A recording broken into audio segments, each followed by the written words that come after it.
Todos tenemos una historia de nuestro primer encuentro con Jesús. Hemos leído muchos testimonios de transformación aquí en la literatura espírita.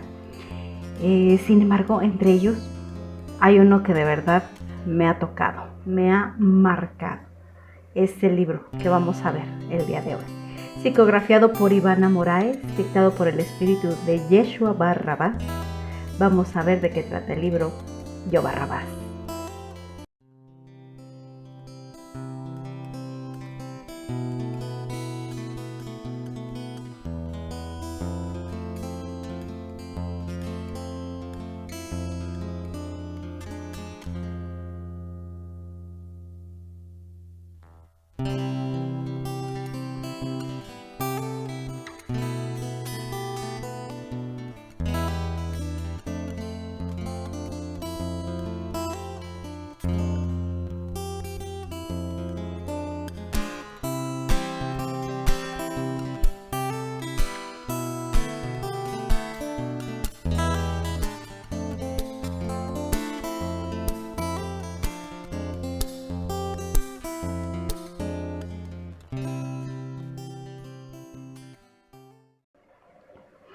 Bueno, solo con decir su nombre, les aseguro que ustedes ya tienen un juicio en su mente. Ya saben quién fue, es un personaje histórico, es un personaje muy importante en la historia del Maestro Jesús. Y también creo yo que ha sido un personaje juzgado muy duro a lo largo de estos años, ¿no? Es el hombre que fue intercambiado por Jesús, el asesino, el ladrón que debió morir en su lugar. Y sinceramente, ¿alguien se ha preguntado qué fue de él? ¿A alguien le interesó en aquel momento, en este momento, en algún momento de la historia, qué fue de él? ¿Por qué? ¿Por qué era ladrón? ¿Por qué era asesino? A veces solemos juzgar a las personas si es bueno, malo, blanco, negro, y no nos ponemos a ver la historia que hay detrás para que esta persona tenga cierta conducta, ¿no? Este libro nos deja ese aprendizaje sobre los juicios que hacemos a la ligera y sobre ver la persona que está detrás de la careta, ¿no? Todos nos ponemos una careta con la que andamos por la vida, pero ¿quién está detrás de la careta? Hay teorías, hay películas, hay especulaciones que han hecho acerca de él, de su vida, de todo, pero solo son eso, especulaciones. Nada como este libro, que es dictado por él mismo y que nos va a mostrar su propia versión de los hechos, su verdad. Él comienza haciendo una analogía entre él mismo y la persona de Jesús, porque tienen tantas cosas similares como la edad. En la misma edad tenían 7 hermanos, tenían el mismo nombre, porque los dos eran Yeshua, Yeshua Barrabás y Yeshua Ben Yosef, se llamaban igual. Y al mismo tiempo de analizar Barrabás estas similitudes, pues contrastaba, ¿no?, con las grandes diferencias. Quizás Barrabás, por su personalidad, estaba más cercano a lo que los judíos esperaban de un Mesías. Era un guerrero, era un luchador que quería quitar a Roma del poder a cualquier precio, digo cualquiera porque es cualquiera, incluido el asesinato, incluido cosas que eran totalmente ilegales. Pero él era esa clase de hombre, como el Mesías que querían los judíos, ese que quería que quitaran un rey para poner otro.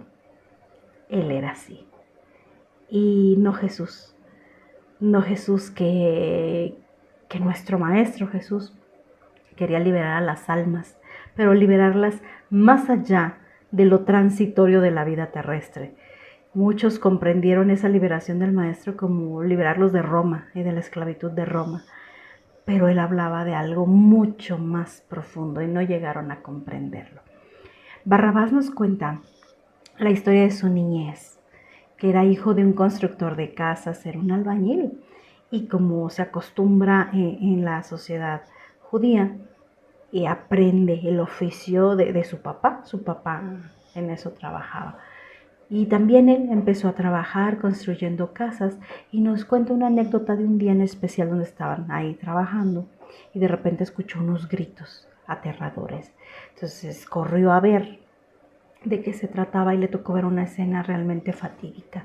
Vio como un padre de familia, un anciano, era asesinado por soldados romanos por impedir que violaran a su hija.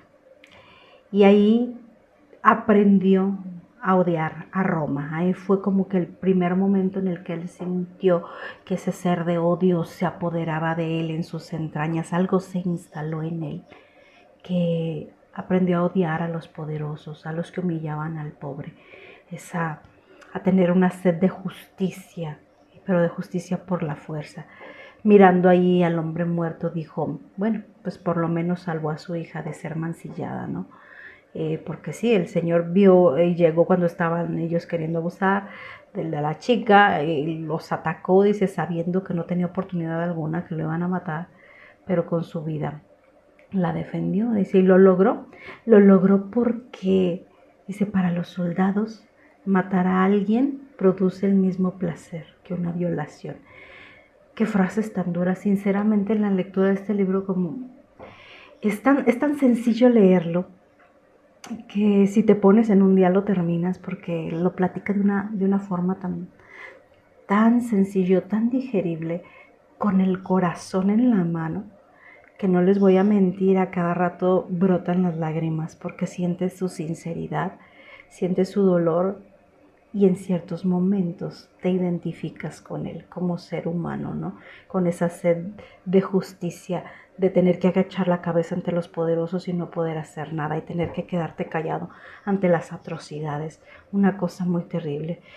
Y frases que va diciendo hieren en el alma, hieren en la sensibilidad humana de decir que somos como humanidad, como esta que dijo, ¿no? Desde que era niño. A un soldado romano le causa el mismo placer matar a alguien que violar a alguien. Eso es terrible. Pero bueno, Barrabás creció, trabajaba honradamente, era de la clase obrera, de la clase humilde.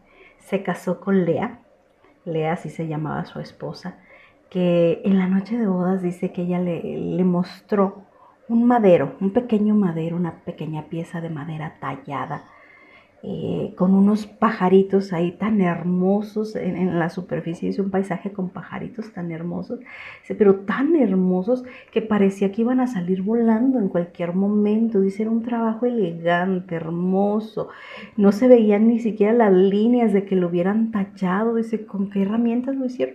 Una cosa preciosa. Le dijo, ella fue un regalo de bodas que me hicieron. Y tenía unas letras también grabadas que ella no comprendía, que Lea no comprendía porque no sabía leer. Y le dice, dime tú, por favor, léeme qué es lo que dice, porque esto, dice, me lo regaló un hombre de mi pueblo, allá en Galilea. Dice, un hombre al que muchos dicen que está loco. Dice, es que él habla unas cosas bonitas, dice, habla muy bonito, pero la gente dice que está loco. Es un carpintero que supo que me iba a casar y un día que yo apagué su sed, estando en un pozo, llegó, le ofrecí agua, apagué su sed y en agradecimiento él se quitó eso que llevaba colgando esa tablita y me la regaló y me dijo, sé que te vas a casar, dile a tu esposo que te lo lea. Y entonces Barrabás lo leyó. La leyenda que estaba inscrita ahí decía, haz que regresen al nido. Una frase extraña, dijo, ¿qué significa? ¿Quién sabe, no? Y entonces ese pedazo de madera fue importante para él, fue importante para Lea. Y fue importante porque se convirtió en su fiel compañero en sus momentos más tormentosos. Cuando le pasó lo que le pasaba a muchos o a casi todos en esas épocas. Los soldados romanos querían mancillar a su esposa. Ella pidió ayuda, gritó. Los vecinos acudieron. Los soldados se justificaron, no, esta mujer se nos ofreció, ella nos provocó. Y se fueron los soldados como si nada. Pero entonces los vecinos que habían acudido a ayudarla, la acusaron de adúltera. Sin tiempo de defenderse, sin nada, el marido estaba afuera, andaba construyendo una casa. La tomaron, la llevaron a un lugar y la apedrearon. Para cuando Barrabás llegó, solo le informaron lo que había pasado, alcanzó a ir con ella, a verla dar su último suspiro y ella a darle la tablita con los pajaritos, ¿no? Claro que la vida de Barrabás cambió, claro que le arrebataron el corazón y se quedó quebrado y juró venganza, venganza contra Roma. Tenía el alma quebrada y se fue por el mal camino que él consideraba, pues ya que importaba, ¿no? Ya que importaba si estaba muerto por dentro. A la primera oportunidad que tuvo, dice que mató a un soldado romano. Ya desde ese momento siempre traía una daga, una espada, algo en la túnica y esperaba cualquier oportunidad para poder vengarse. Y sí lo hizo. Mató a uno de los soldados, se convirtió en el más buscado de los asesinos. Se unió a los celotes, ese grupo radical de la sociedad judía de aquel entonces, que se declaraban enemigos abiertos de Roma, que eran criminales y asesinos y esperaban encontrar una oportunidad para derrocar a Roma del poder a través de la violencia, ¿no? Los celotes, yo creo que todos hemos oído hablar de ellos. Pues bien, Barrabás se unió a ellos por invitación de su amigo Simón el celote, y ahí descubrió habilidades con la espada que no tenía, que no sabía que tenía. Habilidades para esconderse, para la clandestinidad, para el asalto, para el robo, para todo eso. Que ellos se lo justificaban que era en nombre de su revuelta, en nombre de la revolución. Atacaban caravanas romanas. No es que atacaran a su propia gente judía, sino todo era contra Roma, eran los enemigos del César, ¿no? De esa manera Barrabás se hizo de un nombre, se hizo de una fama. Era temido solo pronunciar su nombre. Y a veces le achacaban crímenes que él no había cometido, que otro hacía, pero decían, fue Barrabás, fue Barrabás. Y le decían, no dejes que pase eso, porque cuando te agarren vas a tener que pagar incluso por crímenes que no son tuyos. Y dice, ¿y qué más da si ya estoy juzgado por asesino? De todas maneras, si me agarran, yo no voy a salir vivo. ¿Qué más da? Déjalos que tiemblen con mi nombre, ¿no? Se convirtió en un mito, en un fantasma, que le digo que la gente, ¡ay, el asesino Barrabás! Pero pues él ya nada le importaba, no. Había puesto como una coraza en su corazón, se sentía sepultado vivo. Él sabía que no iba a volver a amar. Se escondía en la guarida que tenían los celotes en un cementerio abandonado a las afueras de la ciudad. Y hasta ahí un día llegó ni más ni menos que Judas, sí, ese Judas, a decirle que sabía que quién podría ayudarlos a derrocar a Roma en este plan de revolución. Y les habló del Maestro Jesús, de cómo sus palabras cautivaban a las masas, de sus poderes sobrenaturales, de resucitar a los muertos, cómo hablaba de un reino de igualdad y de libertad, y que tenían que unirse a él porque ambos buscaban lo mismo. Sí, en su cabecita, en este malentendido de Judas, él creía que estaban buscando lo mismo, tanto Barrabás como Jesús, ¿no? Nunca comprendió las intenciones del maestro. Él visualizaba las cosas de otra forma. Dice, no, es que él algún día se va a proclamar el rey de los judíos, el rey de Jerusalén. Y le decía a Barrabás, y tú podrías ser su segundo al mando, imagínate, quitar a los romanos, ponerse él en el trono y tú vas a ser su general, vas a dirigir su ejército. Y tenía toda una novela fantasiosa ahí en la cabeza. Y Barrabás no le daba mucho crédito, lo escuchaba. Y no le hacía caso porque para ese entonces Barrabás ya se había convertido en el líder de los celotes. Entonces le decía, sí, mira, haz esto, él tiene poderes, él lo sigue la gente, es que como que los encanta, como que los hechiza cuando habla. Imagínate usar todos estos poderes a nuestro favor. Y Barrabás no se convencía, decía, esto me suena mal, ¿no? Pero fue hasta que Judas le habló de la resurrección de Lázaro, porque imagínense ustedes lo que fue. O sea, si hubiera habido Facebook, TikTok, YouTube en esas épocas, se había vuelto viral la noticia, hombre que vuelve de la muerte después de tantos días, ¿no? Y ese hecho, la resurrección de Lázaro, hizo que Barrabás quisiera verlo. Dijo, a ver, ¿cómo? Ya Judas les había informado que estaba en Jerusalén, que lo habían recibido con palmas y flores, como si fuera un rey, que la gente lo amaba, que la gente gritaba, que acarreaba masas. Dijo, todo este poder usado a nuestro favor para la revolución. Y dijo Barrabás, bueno, ok, está bien, vamos a verlo. Vamos a ver qué tiene que decir, vamos a sondear el asunto. Y entonces organizó a su gente y todos se disfrazaron como de mendigos para entrar ocultos entre las personas, ¿no? Y se metían las espadas y las dagas ocultas en las túnicas, se mezclaron con la gente del pueblo. Y un día que Jesús estaba hablando ahí a las afueras del templo, lo escuchó y sinceramente se fascinó. Barrabás estaba fascinado con las palabras de aquel hombre, con el porte que tenía, con la fuerza de su discurso. Estaba tan absorto en las palabras que decía que simplemente olvidó ocultarse, olvidó taparse el rostro, olvidó quién era él y que era el más buscado. Y se distrajo por un momento y algo sucedió, un desorden por ahí con una manada de animales y los soldados llegaron, lo vieron y lo apresaron. Sí, ya saben qué escena estamos hablando, ¿no? Es famosísima esa escena en el Evangelio donde el Maestro Jesús dicen que habla del templo, que el templo de su Padre no es para comerciar, ¿no? Ni para matar animales. Sí, dicen, un chico llevaba una manada de animalitos para venderlos, para los sacrificios, y interrumpió todo, atravesó por ahí. Dicen que el olor a estiércol de los animales, que la gente empezó a molestarse ahí. El maestro enojado, dice, de las pocas veces que se le vio enojado, tomó a los animales, la manada, la liberó, la condujo, la liberó.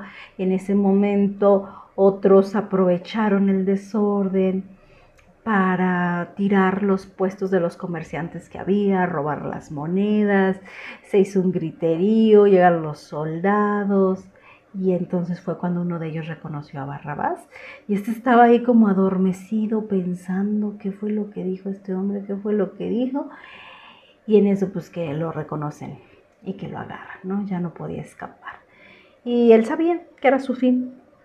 Dijo, no hay manera de que yo salga de esta, no hay manera. Los míos van a huir para no ser atrapados y yo me voy a quedar aquí y me van a matar, me van a condenar porque soy un ladrón y asesino, ¿no? Se lo llevaron a las mazmorras, donde pasaron 2 o 3 días. Él no sabía bien cómo iba el tiempo y simplemente ahí agarrado de la tableta de Lea, mirándola y diciendo, bueno, pues esto ya se acabó, ¿no? Esperando su final. Deseando, y escuchen bien esto, algo que él deseaba cuando estaba en la mazmorra y que nunca nos hubiéramos imaginado. Deseando haber tenido más tiempo para escuchar a ese hombre, a ese Jesús, que llevaba su mismo nombre, ¿no? Pero que sus ideas lo habían cautivado a tal manera que no se lo podía sacar de la cabeza. Suponía que también lo habían apresado. Decía, también han de haber apresado a este Jesús, porque nadie puede enfrentar a los sacerdotes de esa manera, hablar así de la actitud de los sacerdotes y salir impune. Dice, así es que de seguro también lo han de haber arrestado. Pasan los días, llegan por él a la mazmorra. Él piensa, pues ya voy a morir, ¿no? Ya me van a sentenciar, ya me van a matar. Y de repente lo llevan ante Pilatos y lo colocan al lado de otro preso. Y se da cuenta que es Jesús. Y no entiende qué pasa. Dice, ¿qué pasó en los días en los que estuve encerrado? O sea, ¿qué pasó? Como que la gente lo amaba, lo seguía, y ahora esa misma gente está gritando que lo crucifiquen y está en su contra. O sea, ¿qué pasó? Que alguien me explique. O sea, no puedo entender. Y dice, ¿por qué Pilatos da a elegir entre él y yo? ¿Y por qué la gente quiere salvarme a mí si yo soy un asesino? Y no a este hombre que es inocente y al que decían amar. Y lo veía y el Maestro Jesús se conservaba su porte, un hombre digno, un hombre ahí entero, con una elegancia, con una dignidad que nadie más tenía en su estado golpeado y todo, resistiendo incluso la traición de los suyos. Dice, ¿cómo comprender eso? Dice, ¿dónde están sus seguidores? Judas le había dicho que eran 12 los cercanos. Dice, ¿por qué no luchan para rescatarlo? ¿Por qué lo dejan ahí? ¿Por qué si creen que es un hombre santo? ¿Por qué si creen en todo esto? ¿Por qué lo dejan ahí? Él no entendía, ¿no? Todo esto pasaba por su mente mientras veía a Pilatos ahí, pues comprometido, porque había dado su palabra de liberar a quien el pueblo eligiera. Y Pilatos no comprendía por qué rayos elegían al asesino Barrabás. Y Barrabás intuye y dice, esto tiene que ver con los sacerdotes, están enojados por lo que dijo Jesús, y ellos asusaron a la gente diciéndole que Barrabás era el que los iba a liberar de Roma en esta fantasía, y la gente decía Barrabás, la gente ignorante que se deja conducir así sin más ni más, de repente, así como amaban a Jesús un día, lo odiaban al siguiente. Terrible, ¿no? Y Pilatos estaba realmente, dice, fuera de sí.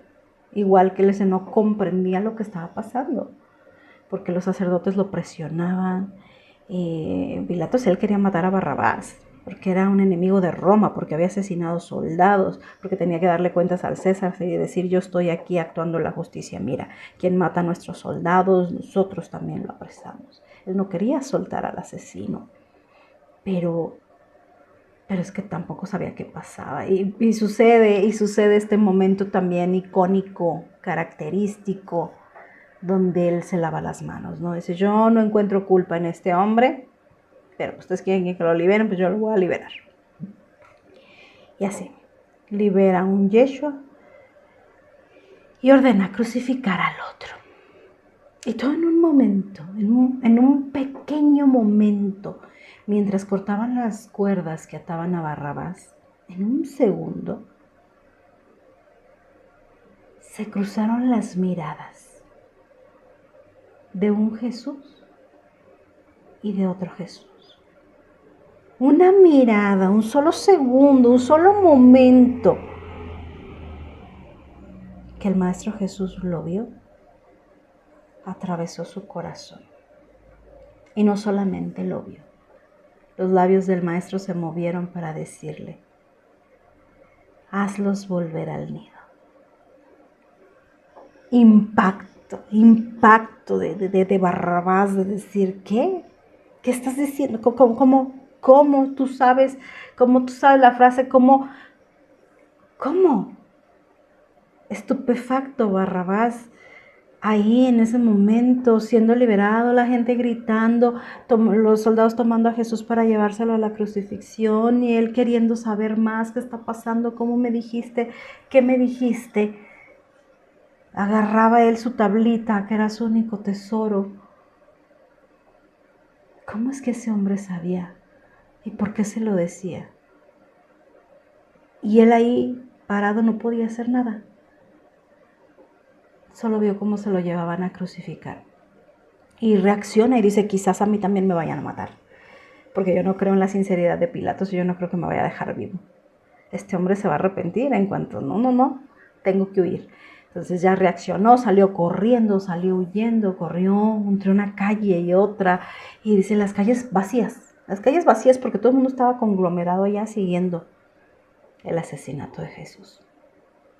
Corrió por uno y otro lado tratando de escapar, y de repente tropieza con un hombre, dice, un hombre grande, robusto, que era fuerte, que lo había visto al lado de Jesús, sabía que era uno de los 12, sabía que era uno de los seguidores de este condenado a muerte, pero ahí no se veía grande, dice, ahí se veía pequeño, ahí se veía encogido, temeroso, débil, un trapo humano usado, que estaba ahí agazapado tras un pilar llorando. Y Barrabás se pregunta, ¿pero por qué no hace algo? ¿Por qué no va y salva a su maestro? Y le pregunta, le dice, es que tú eres uno de sus seguidores, ¿no? Tú eres uno de sus amigos. Y el hombre lo negó. Ya sabrán ustedes quién. Fue el de la negación, ¿no? Barrabás continúa con su vida, camina mucho, corre, no sabe a dónde ir, si iba de nuevo a donde estaban sus amigos, a la guarida de sus amigos, muy probablemente ya no iban a estar, porque por prevención, ¿no? Dijeron, si agarraron a Barrabás a punta de golpes le van a sacar la ubicación y ya no corremos peligro, entonces ya no iban a estar ahí, entonces mejor se fue a otro lado. Llegó a una cueva y ahí descansó. Dice que estaba exhausto, se acostó, durmió un rato, hasta que de repente un movimiento extraño de la tierra, un rugido de la tierra, lo despertó. Dice, no, pues salí de ahí de la cueva porque yo creí que iba a quedar enterrado vivo, que esto se me iba a caer encima. Y vio el cielo negro. Dijo, no, ¿por qué es el cielo negro si todavía no es de noche? ¿Por qué es de noche? ¿Qué está pasando? Y entonces un rayo partió el cielo y comenzó a llover con intensidad, mucha intensidad. Sentía miedo, tanto miedo que corrió de nuevo a la ciudad, porque él estaba seguro de algo. Esta tempestad tenía que ver con aquel hombre de la mirada limpia, con aquel inocente que murió en su lugar. Corrió a la ciudad y vio a la gente desesperada, temían, temerosos. Salieron los sacerdotes del templo asustados porque el velo, la cortina que tenían en el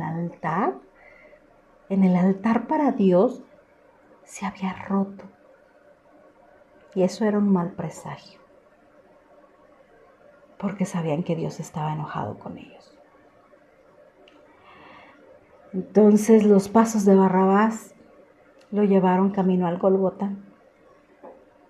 Llegó al lugar ahí.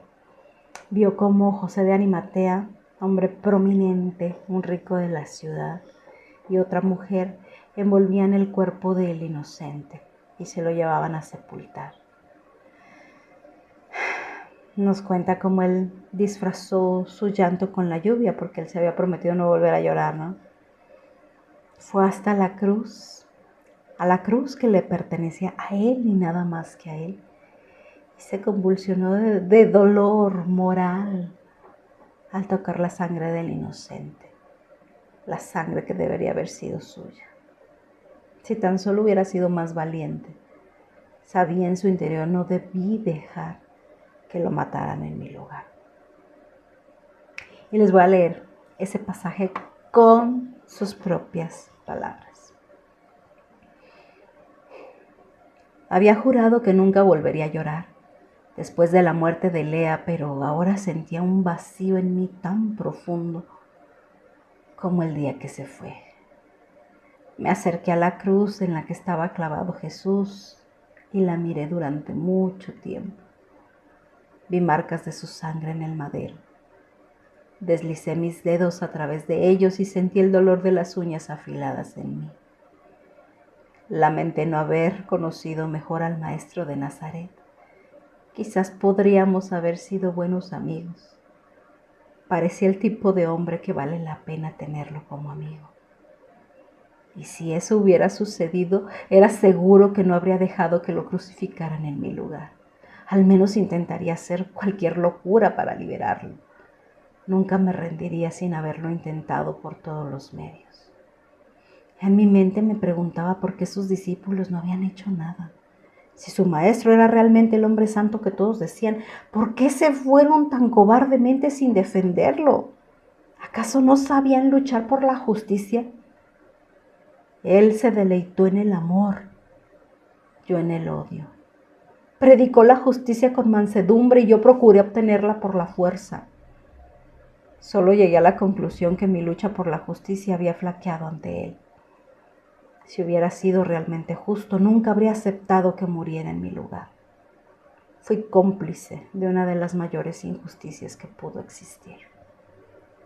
Me apoyé en la cruz que era mía, y lloré con la lluvia. Parecía que el mundo también lloraba. Lamenté ser un hombre tan egoísta, tan pequeño ante Jesús. Lloré de vergüenza más que de tristeza. Y yo creo que muchos nos hemos sentido pequeños ante Jesús, ¿no? Todos hemos sentido vergüenza ante Jesús. Barrabás ahí, delante de la cruz que debe haber sido suya. Todo su ser se estremecía, él no podía seguir siendo él mismo. De hecho, nadie que fuera tocado por Jesús, por su ser, por su magnetismo, por su palabra, podía seguir siendo igual. Él necesitaba saber qué significaba el grabado de la tablilla, necesitaba saber cómo Jesús la conocía, necesitaba saber de él, quién era Jesús. Recordó a Lázaro y su resurrección, porque fue una noticia que se difundió por todos lados, ¿no? Y fue a buscarlo. Charló con él y con sus hermanas. Recordó que una de ellas había escuchado los rumores, ¿no? Que le había ungido los pies con un bálsamo muy caro y que se lo había secado con los cabellos. Y recordó que, por cierto, ahí nos aclara si hay confusión en varios, que fue María de Betania quien hizo esto, porque muchos dicen que fue María Magdalena. Como había muchas Marías, todo le atribuyen a María Magdalena y en realidad no, había muchas Marías. La que le ungió los pies fue María de Betania, la hermana de Lázaro, la que hizo eso. Entonces platicó con ellos ahí, tratando de sacar todas sus dudas, ¿no? Le contaron un poco de quién era Jesús, de todo lo que había hecho, de cómo resucitó a Lázaro. Y solo lo intrigaban más, él quería saber. Les preguntó si sabían el significado de los pajaritos y de lo que decía la tablita. Porque él sabía, dice, no, pues no tenemos idea, pero tú sigue buscando, o sea, lo animaron a seguir buscando respuestas, a que fuera a ver a Juan, y dice, mira, Juan, que es el más joven de todos los discípulos, él se quedó a cargo de María, la madre de Jesús, ahora viven aquí a las afueras de Betania, dice, ¿por qué no vas a hablar con él? Con María, y él, la madre de Jesús, o sea, eso le resonó a Barrabás en su mente. La madre de Jesús, tengo que verla. Fue algo que empezó en él a arder así de, tengo que verla. Y no solamente eso, o sea, lo poco que le iban contando de la filosofía de amor del Maestro Jesús, de su doctrina de amor, iba empujando las ideas violentas de su mente para instalarse, ¿no? Se iba instalando otra conciencia en él. Y decía él, a ver, Jesús hablaba de un reino de igualdad y justicia para todos. Y razonaba, y mientras más pensaba, más iban cambiando sus valores y veía que los valores que tenía antes estaban errados, estaban equivocados, que sus razonamientos no eran. Empezó a cambiar. Dice, es que era un absurdo lo que yo pretendía. Yo pretendía liberar al pueblo judío de Roma por la violencia.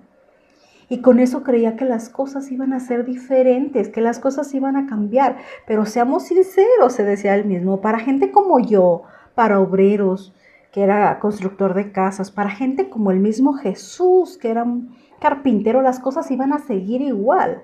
Para el pueblo iba a seguir igual, no importara quién estuviera en el poder. Si él y su grupo de celotes lograban quitar a Roma de encima, llegaban otros poderosos, ricos, de su propio pueblo a aplastarlos. Ellos iban a ser los que los iban a pisar. Dice, y no había ese famoso reino de igualdad y justicia. No habría nada por lo que estaban luchando. Para ellos nada iba a cambiar. Pero Jesús hablaba de una posibilidad. Pero Jesús sí hablaba de un reino de justicia y de igualdad. Y él era como yo. Él era un obrero, un carpintero. ¿Qué es lo que quería decir él con ese reino de igualdad? ¿Cómo es que sería posible? Dijo, yo tengo que saber más, yo tengo que ir a ver a Juan, yo tengo que ir a ver a su madre, yo necesito saber. Y empieza en esa búsqueda en la que me identifico y nos identificamos todos nosotros, ¿no? Porque todos tuvimos nuestro primer encuentro con Jesús que nos trastorna la vida. Todos nosotros podríamos escribir un libro, un testimonio así como Barrabás, ¿no? ¿Cómo fue mi encuentro con él? ¿Cómo fue mi primer mirada con él? ¿Cómo fue? el sentirlo por primera vez en mi vida. Y de ahí comienza la búsqueda frenética. Es la misma búsqueda que tiene él de esa sed, de esa hambre, de quiero saber más, necesito más de Jesús. Entonces fue con Juan, fue a buscarlo a su casa, con un poco de miedo, porque él era Barrabás, él era aquel personaje sombrío por el que habían intercambiado la vida del maestro. Dijo, ¿cómo me va a recibir?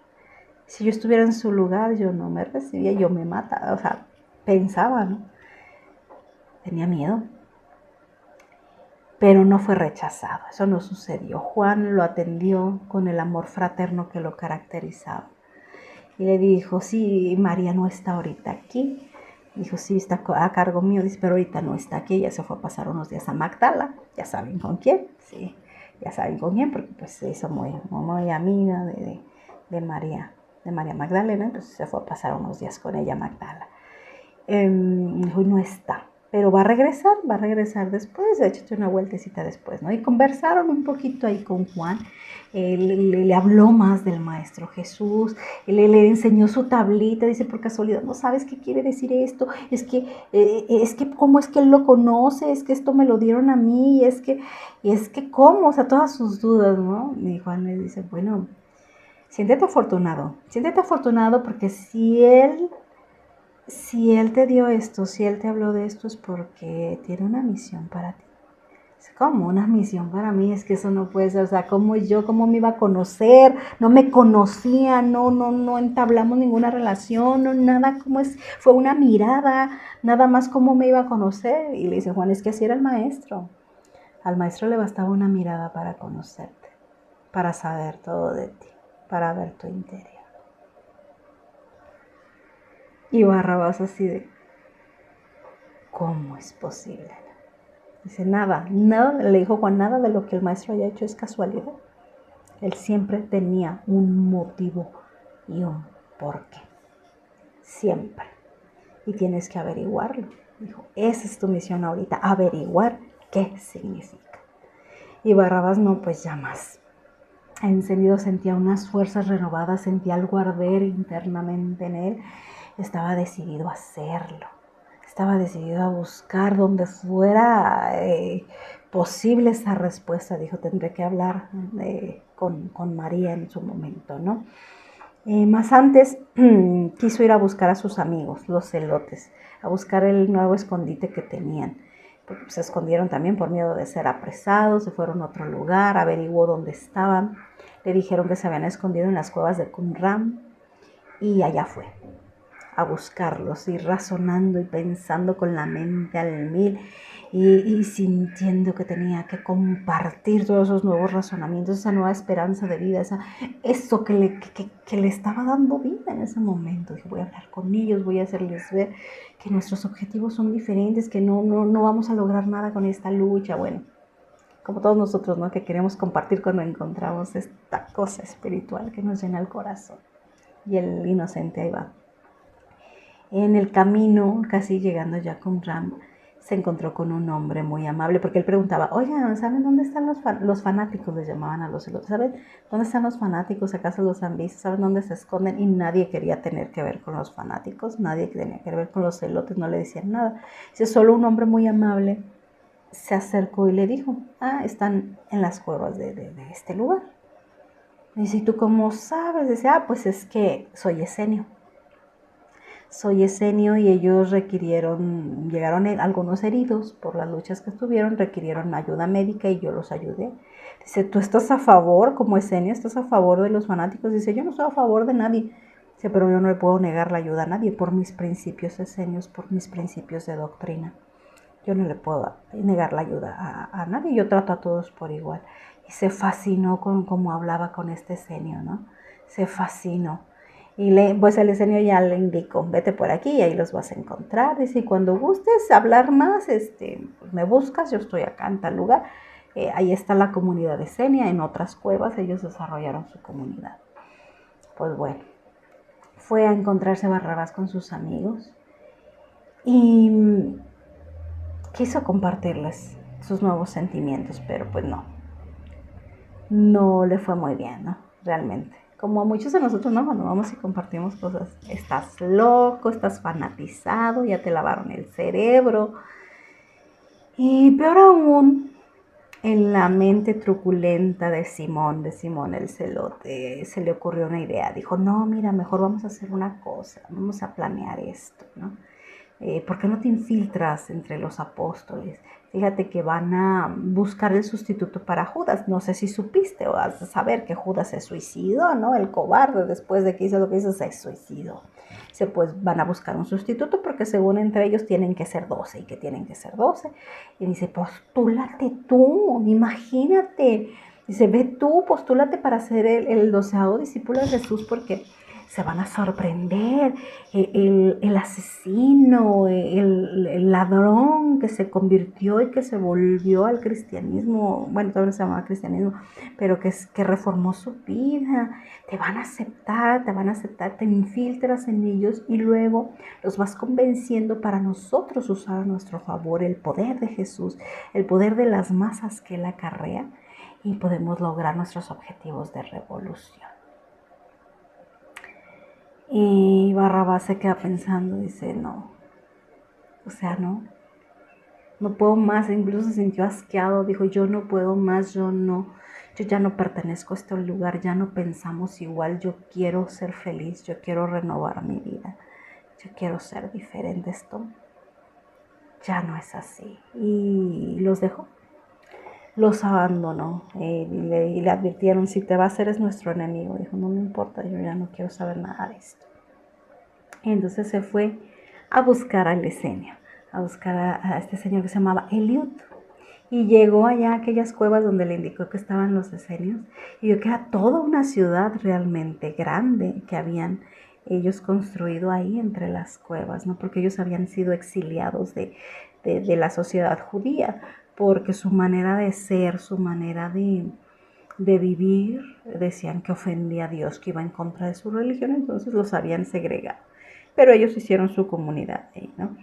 Entonces Eliud lo recibió en su casa, le presentó a su familia, a su esposa, a sus hijos, le ofrecieron de comer y pudieron entablar esta hermosa conversación, porque Barrabás le pregunta, ¿has oído hablar de Jesús? Y le dice este senio Eliud, le dice, ¿y quién no ha oído hablar de él? ¿No? Le contó, dice, yo no lo conocí, dice, pero dicen que estuvo aquí estudiando un tiempo con los esenios, dice, sí estuvo aquí, que los maestros le enseñaban, le daban clases, le enseñaban mucho conocimiento que nosotros tenemos, pero de verdad los maestros pronto se dieron cuenta que él no necesitaba aprender, que más bien ellos tenían que aprender de él, que él había venido a enseñar.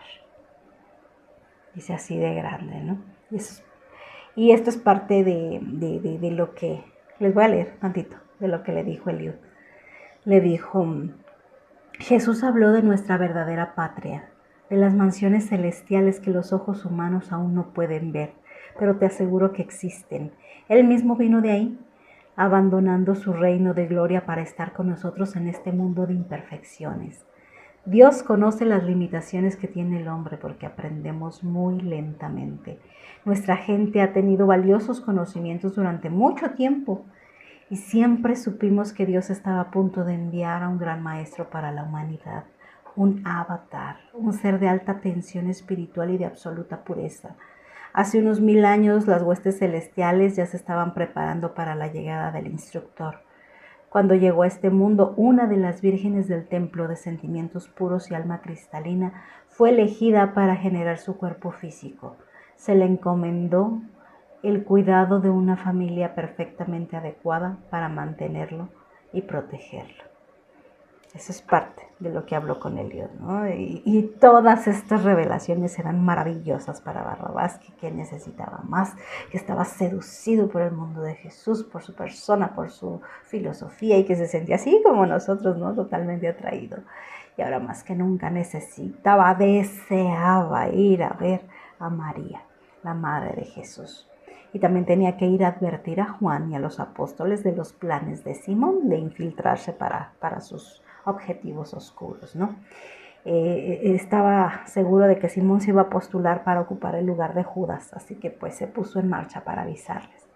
Se fue y llegó a la casa de José de Arimatea, que fue donde se hizo llamámosle cónclave para elegir el 12º apóstol, y esperó allá afuera, agazapado, así con temor de ser reconocido, cómo me van a tratar los seguidores de Jesús sabiendo que soy yo y lo que pasó por mi culpa. Sentí una gran culpa, que sinceramente pues no tuvo que ver con él, no fue su decisión, fue decisión del pueblo, pero él se sentía culpable.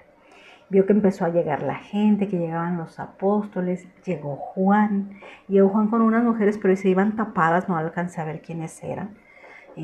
Trató de hablar con él, pero es que la gente se le arremolinaba y se le juntaba así, dice, y entre la multitud yo abría, y Juan, cuídate de Simón, quiere tomar el lugar de Judas, pero cuídate de él. Y le alcanzó a gritar, no sé si me escuchó, no sé si me entendió, porque pues ya Juan se metió y se encerraron ellos a su cónclave, ¿no?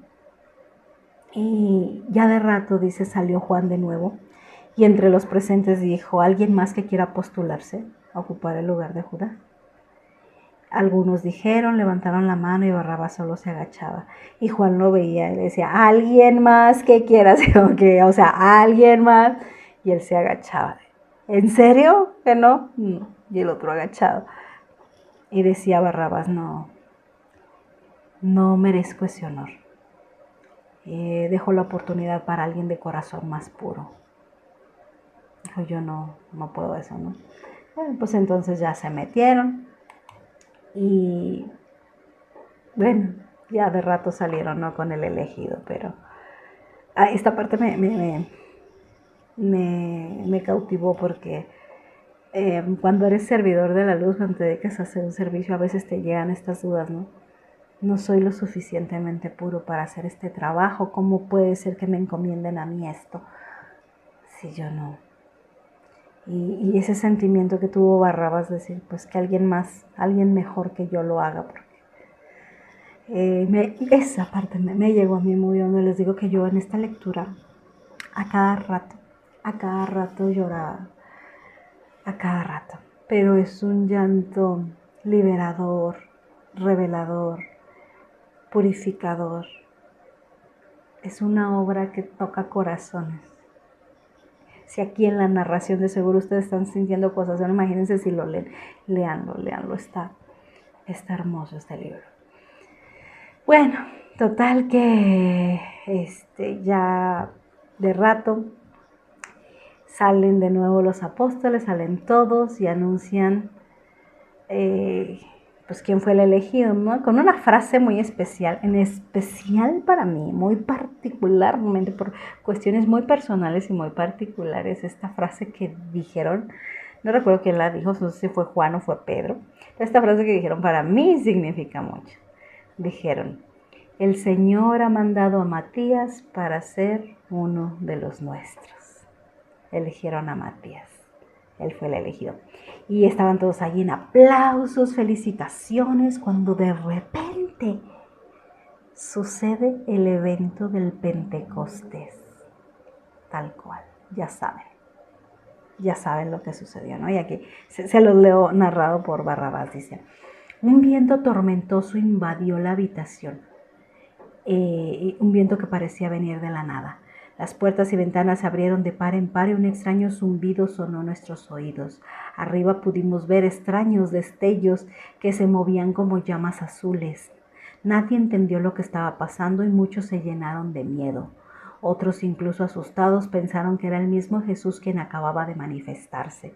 Porque de hecho todos estaban ahí y había tanta gente allá afuera porque ya sabían que había resucitado, el rumor de que lo habían visto, que no sé qué, y tenían la esperanza, todos lo tenían la esperanza de que ahí se apareciera de nuevo, aunque él ya había ascendido y había regresado a su patria y ya no iba a aparecerles, pero tenían esa esperanza, por eso había tanta gente y todos fueron testigos, ¿no?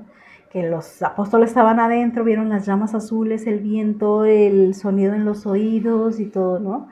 Y creían que era Jesús que se acababa de manifestar. Dice, pero ya de repente todo volvió a calmarse y los discípulos bajaron juntos a hablarle a la gente que estaba ahí. Dice, pero sus rostros estaban iluminados por una luz extraña que parecía emanar de su interior. Se pararon ante nosotros y empezaron a saludar a los presentes en los más diversos idiomas, porque dicen que había gente de Egipto, de Grecia, de etcétera, etcétera, etcétera, tantos dialectos que se hablaban en ese entonces. De cada ciudad parecía que tenía un dialecto. Y entonces podían comunicarse extrañamente con todos. Entonces fue una cosa asombrosa. La gente, incluso uno se asustaron. Ay, esto es cosa del demonio, ya sabes, siempre meten al demonio en todo. Y empezaron a asustarse, ¿no? De qué es lo que estaba pasando. Ese es el verdadero don de lenguas. Para luego los comediantes espirituales que de repente empiezan a tararear cosas absurdas y dicen, ay, es que yo hablo lenguas. El don de lenguas es hablar idiomas y poder comunicarte con cualquier persona en su propio idioma, no decir tonterías y media, ¿no? Pero hay fanáticos que se dejan seducir por esa idea de que hablar lenguas es pronunciar cosas que ni saben lo que están diciendo. El que tiene el don de lenguas sabe lo que está diciendo y se puede comunicar con cualquier persona. O adquiere el conocimiento de un idioma en una noche, al dormir, y te levantas hablando un idioma en un momento. Te dan el don de lengua. Hablas un idioma sin haberlo estudiado. Eso es don de lenguas. En fin, que todos asustados, pues salió Pedro, tomó la palabra para calmarlos y comenzó a predicar, a hablarles del maestro, de todo lo que había pronosticado, que esto ya estaba incluso profetizado, y empezó a hacerlo con fuerza, con valor. Barrabás lo vio totalmente diferente como lo había visto aquella vez, ¿no? Agazapado, chiquito, pequeñito, aquel día de la crucifixión. Ahora lo veía diferente, lo veía grande, lo veía con fuerza, como un líder. Y todo el mundo seducido por sus palabras. Dice, todo el mundo con los ojos puestos en él, que va a decir, como lo dice, encantados. Dice, todos, excepto una persona que entre todos ellos miraba a Barrabás y lo miraba con dulzura. ¿Quién? María, la madre de Jesús. Su primera vista, su primer contacto, pero no el último. No el último. ¿Cómo fue su encuentro? ¿De qué platicaron? ¿Qué tan cercano se volvió Barrabás para ella? No tienen idea. No tienen idea. Pero bueno, eso lo veremos en la próxima edición de qué trata el libro. Muchas gracias por haberme acompañado y nos vemos hasta la próxima.